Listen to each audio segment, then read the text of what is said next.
താത്താന്റെ കുട്ടികളാണ് താത്താനൊക്കെ കെട്ടിച്ചതിന് കൂട്ടപ്പെടും. പുതിയാപ്പിളോട് പറഞ്ഞിരിക്കണം, ആൾക്കാരോട് പറഞ്ഞിരിക്കണം. എന്നാൽ പാപ്പന്റെ ഉടനെ നിൽക്കാതിന് പൂർണ്ണ സമ്മതാണോ?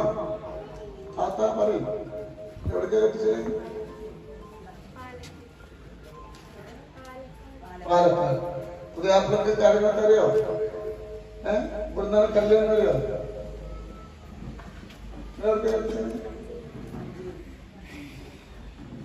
പുതിയാപ്പിളിനോട് സ്ഥലം എവിടെ?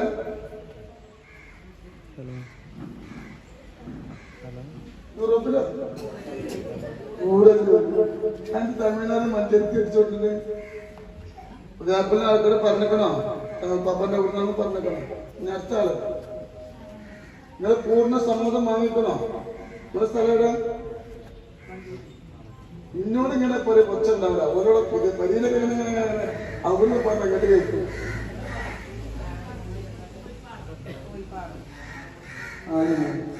എന്താ പേര്? വായിച്ചത് പടച്ചുറപ്പ്.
കൂടെ സന്തോഷിക്കാനുള്ള ഭാഗ്യം നിങ്ങൾക്കും ഭാഗ്യമുള്ളവരാണ്. പുതിയാപ്പിളാരൊക്കെ ലക്ഷക്കണക്കിന് ആളുകളെ മുമ്പിൽ താല പാടി അവരൊക്കെ നിൽക്കാതെ ചെയ്യുന്നത്. ഒരു മുതലാളിനെ വിളിച്ചു.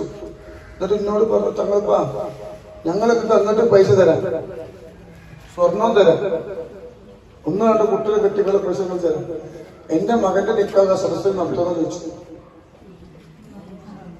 അപ്പൊ ഞാൻ പറഞ്ഞ അലങ്കാരത്തിനല്ലത്, പറ്റൂലായിരുന്നു. അങ്ങനത്തെ വർക്കത്ത് വേണ്ട, വർക്കത്ത് വേണ്ട. ആ വർക്കത്ത് കിട്ടാൻ വേണ്ടിയിട്ടാണ് അവർ എന്ത് ചെയ്യുന്നത് അങ്ങനെ. പിന്നെ അതുപോലെ ചെറിയ ജനങ്ങളെ മുമ്പിൽ പോയല്ല കേട്ടോ. അള്ളാഹു വർക്കത്ത് നൽകട്ടെ, വിഷമങ്ങൾ അള്ളാഹു മാറ്റി തരട്ടെ. അപ്പൊ ഇൻഷാ അല്ലാഹ് നമ്മൾ പറഞ്ഞതുപോലെ ഇനി ഒരു ദിവസങ്ങൾ വിളിക്കും. അന്ന് കുറച്ച് നേരത്തെ വരണം. മനസ്സിലായോ? അന്ന് എല്ലാ പുതിയന്നുമാണ്. അന്ന് നിങ്ങൾക്ക് ചില ഡ്രസ്സ്, അന്ന് ഇവർക്ക് ഡ്രസ്സ് എടുക്കാൻ പോവാ അല്ലെ? അന്ന് നിങ്ങൾക്ക് ഡ്രസ്സ് എടുക്കാൻ പോവാ. കല്യാണത്തിന്റെ പദ്ധതിയാണ് നിങ്ങളെ കല്യാണം ഘടിപ്പിച്ച് വിടാൻ വേണ്ടി പൈസ തരുന്നത്. അവർക്ക് വേണ്ടി നമ്മളെ ദുആ ചെയ്യണം. വേണ്ടേ? അവർക്ക് വേണ്ടി നല്ലോണം ദുആ. വിചാരിച്ചോ കല്യാണം അന്നത്തെ രാത്രി പടച്ച റബ്ബിനോട് അതാണോ ഈ സ്വർണം തന്നു. ഈ സ്വർണം ഒരു മോൻ തന്നത് അല്ലെ? നിങ്ങളല്ലേ തന്നെ കുട്ടികളെ നിങ്ങൾ തന്നെ സ്വർണ്ണല്ലേ? നേരം കൊടുക്കുമ്പോ ഒരു മഹലിന്റെ വിളിയാണ്. ഇന്നലെ മൈലാഞ്ചി കല്യാണത്തിന് പങ്കെടുത്ത പെണ്ണ് ഒളിച്ചോടി പോയി. ഇവിടുന്ന് അപ്പൊ എന്തായാലും ഇതുകൊണ്ടിട്ട് പോകാനാണ് ഒരു വിചാരിച്ചെന്താ, ഇതുകൊണ്ട് ഇവിടുന്ന് കാറ് കയറിയത് ഭക്ഷണമൊക്കെ വിപുലമായ ഭക്ഷണം കഴിച്ചു പോയി. അള്ളാഹു നല്ല കൽബ് കൊടുക്കണം. നിങ്ങൾ ആരെങ്കിലും അങ്ങനെ കൽപ്പിടാനും പുതിയാപ്പുണ്ടോ ഉണ്ട് പറയട്ടെ, മക്കളെ സ്വർണ്ണപ്പം തന്നെ തരാം. ഇതല്ലോ ഈ സ്വർണം റബ്ബ് തന്നതാ.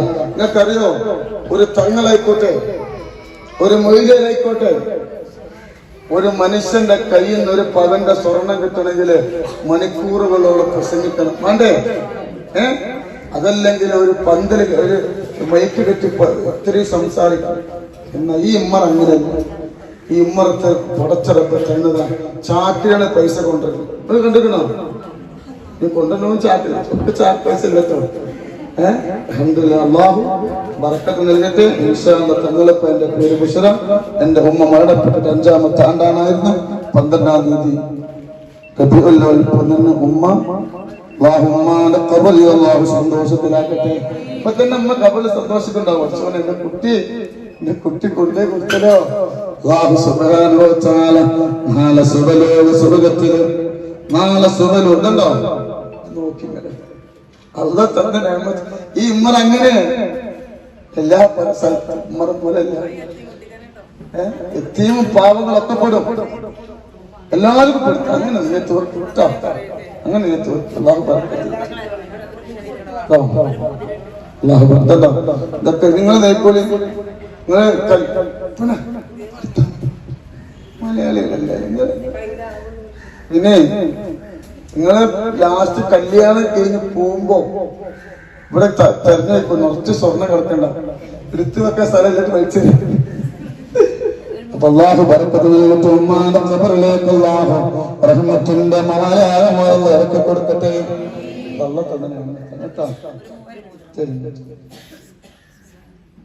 ഇതെന്തിനാ? പിന്നെ ഒരു കാര്യം പാടെ ഞാൻ പറയാം, ഒരു കാര്യം പാടെ. ഇവിടെ തങ്ങളടുത്ത് ചികിത്സക്ക് വന്നിട്ട് ഫضല് കിട്ടിയത് മാത്രമാണ് മനസ്സിലായി. ഫضല് കിട്ടിയ ഇഷ്ടം പോലെ ഉണ്ട്. അല്ലാഹു ബറക്കത്ത് ചെയ്യട്ടെ. അല്ലാഹു സുബ്ഹാനഹു വ തആല എല്ലാ സങ്കടങ്ങളും അല്ലാഹു മാറ്റി തരട്ടെ. എല്ലാവർക്കും വേണ്ടിയത് ഇതൊക്കെ ഇഷ്ടം പോലെ ഇതുണ്ട്. അതൊക്കെ ഒരുപാട് ആയിരക്കണക്കിന് ഇങ്ങനത്തെ കിട്ടും.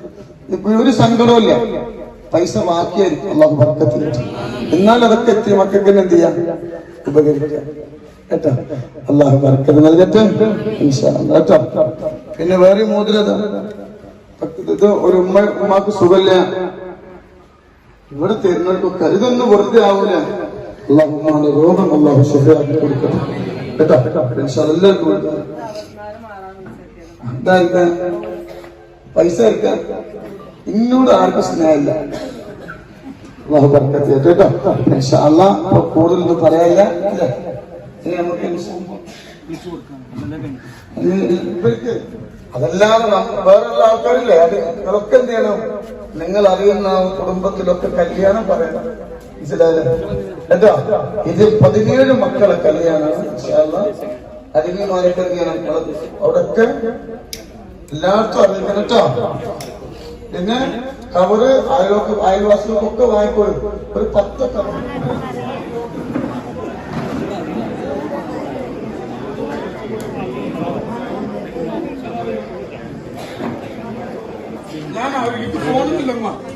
ഞാൻ ഫോണില്ല. ആരോട് വരാൻ പറഞ്ഞു?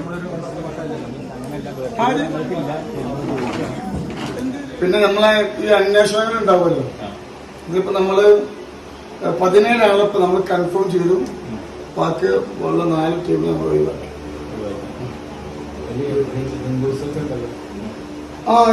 എല്ലാ പ്രാവശ്യം കല്യാണം കഴിച്ചു വരുമ്പോൾ പോലും നമ്മളെ സഹോദരന്മാരല്ലേ, സഹോദരികളല്ലേ, പെങ്ങന്മാരല്ലേ. അപ്പോ 4 ഹിന്ദു കുട്ടികളുണ്ട്, ബാക്കി നമ്മളെ മുസ്ലിം കുട്ടികളുണ്ട്. പിന്നെ ഒരു കുട്ടിനെ ഇപ്പോ നമ്മൾ ഒഴിവാക്കി. നമ്മൾ അന്വേഷണത്തിൽ ക്ലിയർ ഇല്ലാത്തത് നമ്മൾ 500-600 പിന്നെ അപേക്ഷകളാണ് നമ്മൾ വന്നത്.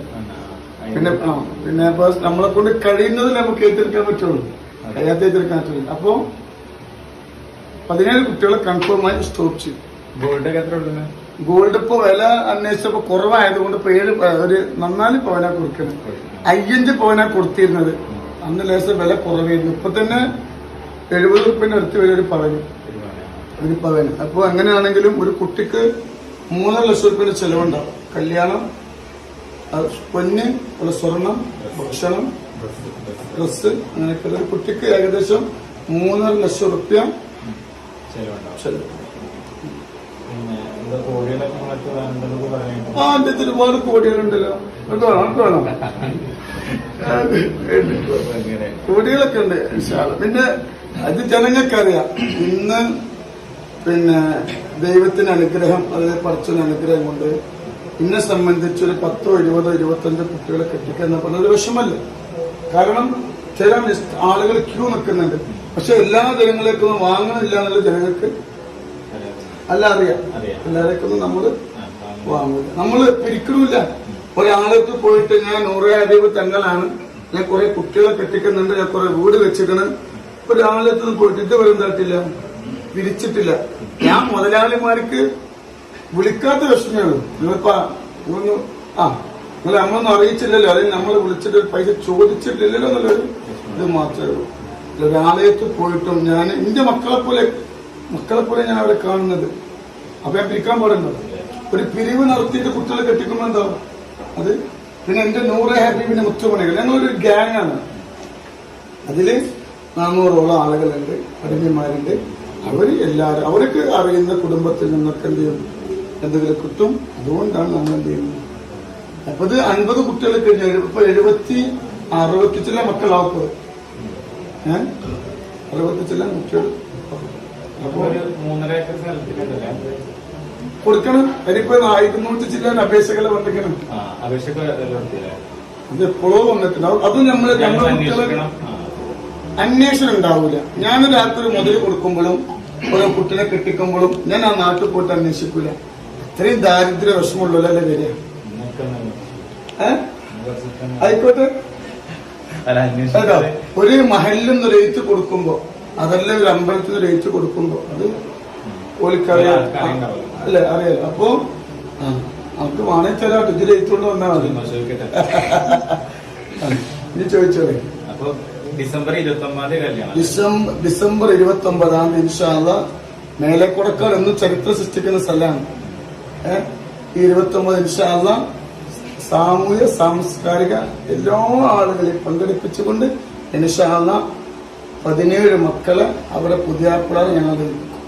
അതില് നല്ല ഭക്ഷണം, 4 പവന്റെ സ്വർണം, ഓൽക്കുള്ള ഡ്രസ് ഒക്കെ നമ്മൾ വേറെന്തെങ്കിലും ചോദിക്കല്ലോ. ഇത് ചോദിച്ചോ, എല്ലാവർക്കും അറിഞ്ഞോട്ടെ, സന്തോഷമുള്ളൂ. എന്തൊരു ചോദ്യങ്ങൾ ചോദിക്കണം. നമുക്കതിലൊന്നും എന്തില്ല. ഒരു തലേന്ന് മൈലാഞ്ചി കല്യാണമാണ്. നല്ല അടിപൊളി സിനിമ പാട്ടൊക്കെ ഉണ്ടെന്നാ പറയുന്നത്. അതൊക്കെ കേൾക്കാം. അതിപ്പോഴേ പറഞ്ഞു കഴിഞ്ഞപ്പോഴേക്ക് പോകും. ഒരുപാട് തങ്ങൾ ചിലപ്പോ കേട്ടിട്ടുണ്ടാവല്ലോ, എല്ലാരും പൈസ കൊടുത്തതൊക്കെ ദുആ ചെയ്യാൻ വേണ്ടിയിട്ടുള്ളൊരു മൈലാഞ്ചി കല്യാണം എന്ന് പറഞ്ഞാല് ഒരുപാട് പാവങ്ങള് ഒരു കുട്ടിനെ കെട്ടിക്കാൻ ഗതിയില്ലാത്തവരാണ് കുട്ടിനെ കെട്ടിക്കാൻ കൈക്കൊടുന്നത്. അപ്പൊ അവർക്ക് വേണ്ടി നമ്മൾ ദ്വാരിക്കണം. അതിൽ ഹിന്ദുണ്ട്, മുസ്ലിം ഉണ്ട്, ക്രിസ്ത്യൻ, അല്ലേ. അപ്പൊ അന്ന് ദിവസം ഈ മക്കള് ആ സ്വർണങ്ങളെ ഏൽപ്പിക്കുന്ന ഒരു ദിവസമാണ്. അതല്ലെങ്കിൽ അത് അവരെ കാണിച്ചു ചിലപ്പോൾ നിക്കാഹിന്റെ സമയത്ത് എന്തായാലും നിങ്ങളൊക്കെ പങ്കെടുക്കുക. കല്യാണം നമുക്ക് നമ്മൾ പറയാനുള്ള എന്താ പറയാ, വിമർശിക്കണം. നമുക്ക് എത്രത്തോളം പറയാൻ പറ്റുമോ അത്രത്തോളം നമുക്ക് സന്തോഷമല്ലോ കേട്ടോ നമ്മളെ. കാരണം ഞാൻ ഇന്ന ഈ ലോകത്ത് എനിക്ക് വന്ന അത്ര പരീക്ഷണം ഒരാൾക്കും. കാരണം യൂട്യൂബ് തുറന്ന് എന്നെ മാത്രമേ കണ്ടിരുന്നുള്ളൂ. കാലുണ്ടായിരുന്നു. കാരണം കള്ളനാണ്, പെണ്ണ് പിടിയാനാണ്, അതാണ് ഇതാണ്. പക്ഷെ നമ്മളൊരാളെ പേടിച്ചിട്ടില്ല. പേടിച്ചാൽ എന്ത് ചെയ്യേണ്ടി വരും, മരിക്കോളം പേടിച്ച് ജീവിക്കേണ്ടി വരും. നമ്മള് എല്ലാ ദിവസവും ഉയർന്നുകൊണ്ടിരിക്കുകയാണ്. നിങ്ങളെ പ്രാർത്ഥന ഉണ്ടാവണം. ഇൻഷാ അല്ലാഹ് വിമർശിക്കുന്നവർക്ക് സന്തോഷമില്ല. നമുക്കൊരു ഉറപ്പും കൂടെ ഉണ്ട്. ഇപ്പൊ നിങ്ങൾ എത്ര വിമർശിച്ചാലും എനിക്ക് കൂടെ സന്തോഷം. ഒന്നൊക്കെ പറയാനുള്ള ദൈവം അതല്ലേ പടച്ചു നല്ല കൽബ് അല്ലേ നൽകട്ടെ. അത്രയും നമുക്കൊരു കുട്ടിനെ കെട്ടിക്കാൻ ഒരു പവനെ കൊടുക്കാൻ കഴിയില്ലെങ്കിൽ എന്ത് ചെയ്യുക, കൊടുക്കുന്ന ആളെ കൂടെ നമ്മൾ എന്ത് ചെയ്യുക, സപ്പോർട്ട്. അത്രയേ ഉള്ളൂ. എല്ലാവരും കല്യാണത്തിന് ക്ഷണിക്കുകയാണ്. മേലെ കൊടുക്കാട് ഇൻഷാ അല്ലാഹ് ഡിസംബർ 29 നിങ്ങൾ കല്യാണത്തിന് വരണം. ഇൻഷാ അല്ലാഹ് പിന്നെ സന്തോഷത്തിൽ പങ്കെടുക്കണം. കാണുന്ന ആൾക്കാർ ചിലപ്പോൾ റോട്ടിൽക്കൂടെ വന്നു കഴിഞ്ഞാൽ ഫുഡൊക്കെ ഉണ്ടാവും. അതുണ്ടാവും. ഈ വീട്ടില് എപ്പോഴും ഈ വീട്ടിൽ അടുപ്പ് കയറാറില്ല. ഈ വീട്ടിലടുപ്പ് എപ്പോഴും ജനങ്ങളായിരിക്കും. എന്നും അങ്ങനെ തന്നെ ആവട്ടെ. നമുക്കത് നമ്മളെ കേട്ടോ. ശരി, ഓക്കെ, ശരി. ഓക്കെ.